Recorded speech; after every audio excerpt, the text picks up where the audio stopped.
things aren't getting any better. They're only getting worse. I mean, and the horrors are never ending. And we've just become numb to them, you know. I'll give you an example. I think if you remember in the first month of the war, back in October of 2023, there was a missile that struck a hospital in Gaza. And there was a great controversy over that. The Israelis were claiming that somehow this had been fired by Hamas or maybe Islamic Jihad from the parking lot and it had gone the wrong way or whatever. And they fought it, and there was a great debate that was waged in the media and online. That same hospital was actually just struck, I think it was yesterday, by two missiles. One that took out a surgical ward, the other that took out the oxygen supply plant of the hospital. It just rendered it almost completely inoperable. And there was no comment about it. The Israelis didn't even bother this time to come up with a story and try to fight it. It just shows that within this year and a half that this war has been fought,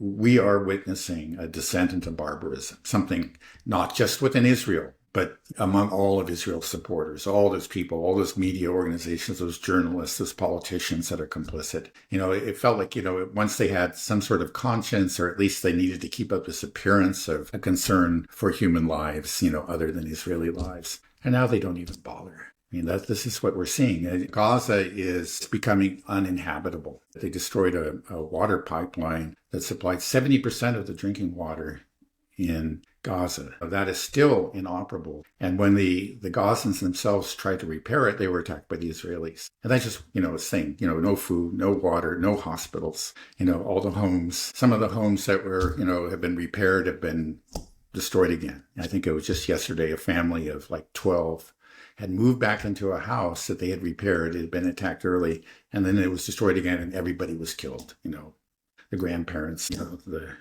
everyone. There's actually so much that you don't even know what to say. It is a genocide. It's happening, and it's not slowing down. The Israelis are very systematically destroying all those things that make life possible in Gaza.